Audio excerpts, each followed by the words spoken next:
సదానందమహం వందే మదనానందసంయుతం శ్రీకృష్ణానందపర్యాప్తం శారదాక్షేత్రసుస్థితం వందే వందారుమందారమిందిరానందకందళం అమందానందసందోహబంధురం సింధురాననం వాగర్థావివ సంపృక్తౌ వాగర్థప్రతిపత్తయే జగతః పితరౌ వందే పార్వతీ పరమేశ్వరౌ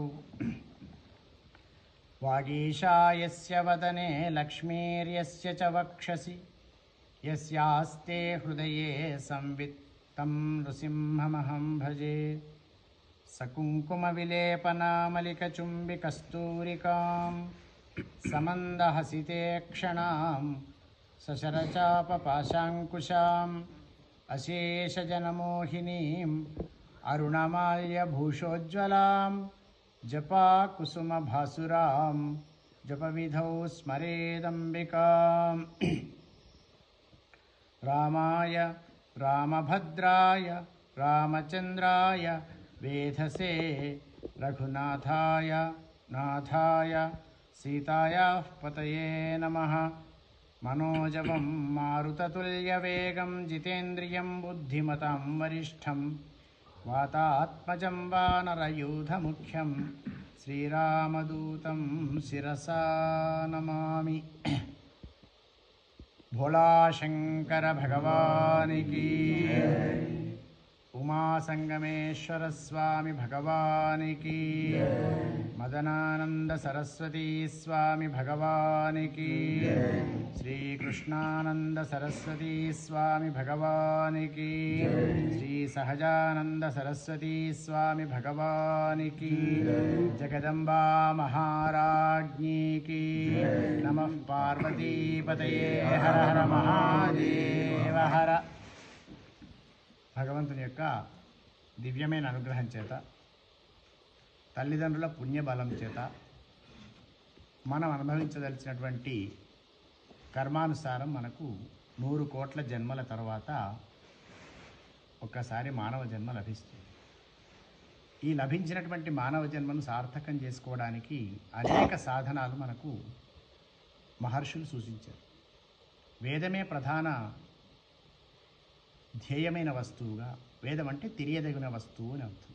ఆ తెలియదగిన వస్తువు ఏదో తెలిపేదే వేదము. దాన్ని ప్రధానంగా ఆధారంగా చేసుకొని అనేక రకాలైన ఉపాసనాలు మనకు మహర్షులు అందించిన వరప్రసాదం. ఎందుకంటే మానవుడై పుట్టి మానవుడిగా గిట్టి మళ్ళీ ఏదో జన్మ తెచ్చుకోవడం అది మానవ జన్మకు సార్థకం కాదు. కనుక నరుడై పుట్టి నారాయణుడుగా మారాలి. దానికోసం చేసుకునేటువంటి అనేక ప్రయత్నాల్లో అర్చన, వందనం, దాస్యం, ఆత్మనివేదనం ఇలా రకరకాలైనటువంటి విధానాలను, భక్తి విధానాలను మనకు చెప్పబడి ఉన్నాయి. ఈ భక్తి విధానాల్లో అర్చన విధానము ప్రధానమైనటువంటి మనోనిగ్రహానికి కారణంగా చెప్తారు. విగ్రహం ఆరాధన చేసినప్పుడు మనోనిగ్రహం కలుగుతుంది.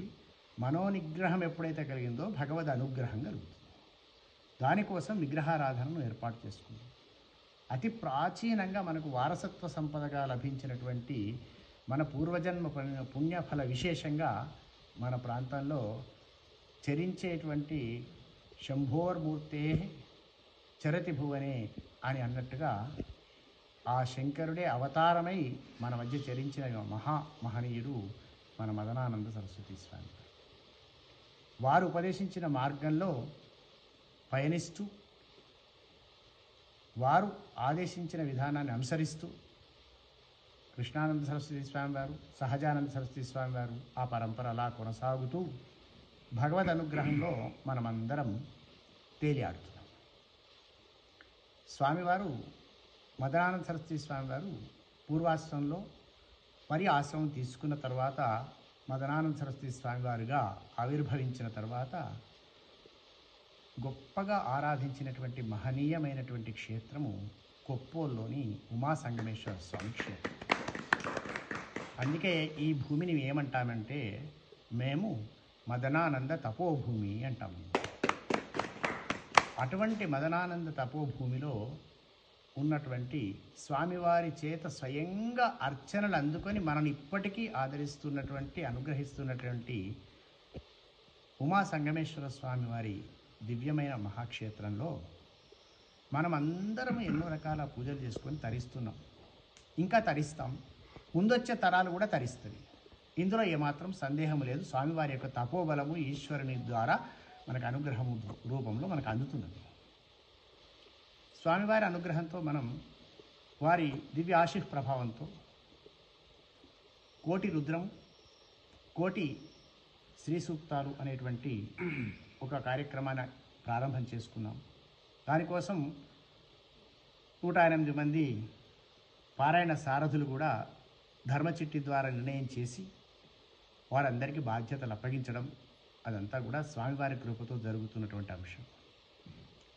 అదేవిధంగా 1000 కోట్లు విష్ణవే నమః, 1000 కోట్లు శివాభ్యాం నమః, 1000 కోట్లు దత్తాయ నమః చేసిన తర్వాత ఇప్పుడు 1000 కోట్ల శ్రీమాత్రే నమః అనేటువంటి మహామంత్ర జపాన్ని అందరం చేస్తున్నాం. దానికోసం 54 మంది సారథులు వాళ్ళ పనిలో నిమగ్నమయ్యారు. జపకర్తలు జపం చేస్తున్నారు. పారాయణకర్తలు ఇక్కడ రుద్రము శ్రీ సూక్తము పారాయణాన్ని ప్రారంభించినారు. ఆ పరంపరలో భాగంగానే మనం అక్కడక్కడ మహారుద్రాలు చేసుకుంటూ అందరినీ ఆ భగవద్ అనుగ్రహ దిశలో పయనింప చేయాలనేటువంటి సంకల్పం అందరిలో ఉదయించడం అనేది అది గురువుగారి యొక్క కృపా కటాక్ష విశేషం. ఆ పరంపరలో, ఆ మహారుద్ర పరంపరలో భాగంగానే మనం చాకిరిమెట్టల్లో కార్యక్రమం చేసుకున్నాం.